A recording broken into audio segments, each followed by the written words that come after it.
On April 12, 1955, Thomas Francis Jr. of the University of Michigan announced to the world that the Salk polio vaccine was both safe and effective. Previous to the introduction of the Salk vaccine, polio was considered the most frightening public health problem of the post-war United States. Annual epidemics were increasingly devastating. The 1952 epidemic was the worst outbreak in the nation's history. Of nearly 58,000 cases reported that year, some 3,000 people died, and 21,000 were left with mild to disabling paralysis. But now, thanks to Salk's efforts and the March of Dimes who supported his research, polio had been beaten. Salk's sole focus had been to develop a safe and effective vaccine as rapidly as possible. He showed no interest in personal profit. When he was asked in a televised interview who owned the patent to the vaccine, Salk replied, "There is no patent. Could you patent the sun?" Salk's vaccine did more to alleviate human suffering both at home and abroad than almost any other initiative of the 20th century. It is a testament to his greatness that the reason he is not more celebrated today is because countless millions have never known and will never know the suffering which his work eradicated. Thanks to Salk and those who succeeded him, boomers became the most inoculated generation in history, fearfully rolling up their sleeves and lining up at school in true assembly line fashion to receive their shots. Most can look back now and laugh because they have no better childhood memory than seeing the class bully pale with fear as he reached the front of that line. In 1956, Congress passed the Interstate Highway Act, which allocated $33 billion for 42,000 miles of new road construction. President Eisenhower justified the expenditure as an investment in national security, promoting freeways as the principal means of evacuating large cities in the event of a nuclear attack. American automakers responded in kind, churning out bigger and more powerful automobiles that looked increasingly like jet fighters.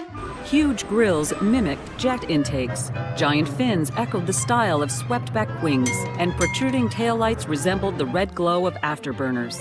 In the event of a nuclear attack, North Americans would take off down freeways that looked more like runways than roadways. To make sure everyone got away quickly, service stations, crewed by uniformed attendants — during the Cold War everyone stayed in uniform — provided snappy service, pumping gas, cleaning windshields, and ensuring tire pressure met manufacturer standards. And since this nation on the run would need to eat and sleep, fast food restaurants and roadside motels cropped up everywhere, ready to serve. Chief among these were McDonald's and Holiday Inn. Both companies were founded on the same tenet, that Americans wanted familiar, clean, family-friendly places to eat and sleep when away from home. Applying the same economies of scale as the automobile industry that spawned them, McDonald's and Holiday Inn decimated the independents with their value hamburgers and hotel rooms. In the 1950s and 60s, you could take in a movie or have dinner without ever leaving your car. Seatbelts, with their corresponding passenger limitations, were unheard of. Windows were for hanging out of, and back seats were places where 3+ kids rollicked and dad and mom and newborn babies never ventured. Like everything else in the 1950s, Dad ruled over the family car like the captain of an airplane, making course corrections, managing the radio, and scanning the instrument panel. While stewardess Mom, pretty as always, saw to the comfort of passengers and crew. On Wednesday, October 27, 1954, one of the most beloved television shows in history debuted on ABC, Disneyland. To boomers, Walt Disney was the affable uncle with whom they spent many of their fondest childhood hours. Through his weekly television show and feature-length movies, Walt showed boomers a past they could be proud of, a present filled with wonders, and a future fraught with promise, if they stuck to their principles and followed their dreams. His message of a strong America based on solid values was especially poignant as the West struggled to find a solution to the Cold War. Although he was optimistic about the future, Walt was in no way naive regarding the difficulties the free world was facing. In his creative endeavors, he did not shy away from the fact that there was darkness in the human soul, but constantly affirmed that good was stronger than evil and that no matter how dark things got, good would triumph in the end. On July 18, 1955, Disneyland opened to the public.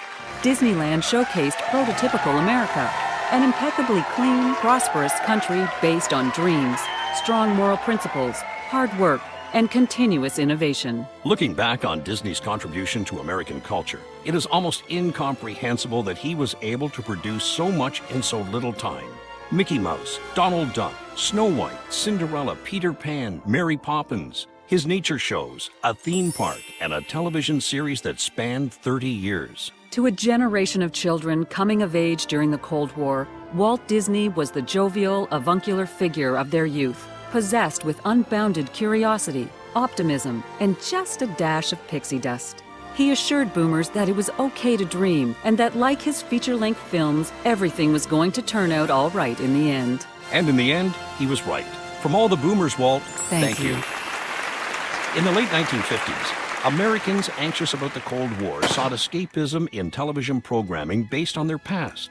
Gunsmoke, Wagon Train, Rawhide, Have Gun Will Travel, The Rifleman, and Disney's Davy Crockett were the highest-rated shows on television, topping out the Nielsen ratings. But all of that changed on October 4th, 1957, when the Soviets launched Sputnik 1, the first artificial satellite to orbit the Earth. It was a shot heard literally around the world. Little Richard interpreted it as a sign that rock and roll was evil and that he should quit performing. But for the rest of the world, news of the launch fueled anxiety and unrest. Since the introduction of the atomic age, the world looked to America as the leader in technology and innovation. Now that position was being challenged by the Soviets. In a post-war world where many countries openly questioned the efficacy of Western ideology, it was a gauntlet America had to pick up. And pick it up she did. On July 29, 1958, President Eisenhower signed the National Aeronautics and Space Act, establishing NASA. A NASA seal was approved the following year. The space race had begun. At first, as America experimented with high-altitude aircraft, the shift in American policy was barely perceptible. On the home front, Lego was introduced. Whammo gave us the Frisbee and the hula hoop. In 1960, Chatty Cathy was released by Mattel. Revolutionary for its time, Chatty Cathy spoke one of several random phrases when the chatty ring protruding from its upper back was pulled. 1960 was also an election year. In September, the two candidates for president, Vice President Richard Nixon, and a relatively unknown senator from Massachusetts, John F. Kennedy, squared off in the first televised presidential debate. Nixon, pale and underweight from a recent hospitalization, appeared sickly and nervous, while the telegenic Kennedy looked tan and confident. Those who heard the debate on radio thought Nixon won. But they were in a minority. By 1960, 88% of American households had televisions. When Kennedy swept to power 6 weeks later, he affirmed that television played a decisive role in his election. After Eisenhower, Kennedy was like a breath of fresh air. Before him, the perception of a president was that of an old man with gray hair. And here was John F. Kennedy, the youngest man ever elected to the presidency. Like all successful politicians, Kennedy appealed to a broad spectrum of the electorate. His youthful appearance resonated with younger voters, while his war record and time in the Senate gained the approval of the establishment. Kennedy was handsome, rich, and powerful. He had a young wife and children. The picture portrait of the traditional family in the early 1960s, when so many Americans were raising children of their own. But there was more to Kennedy than image.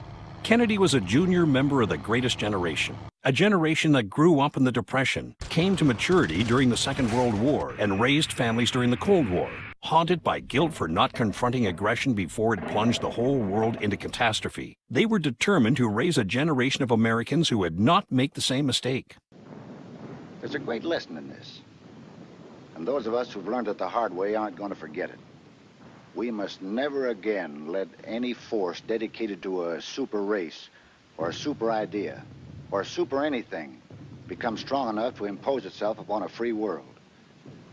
We must be smart enough and tough enough in the beginning to put out the fire before it starts spreading.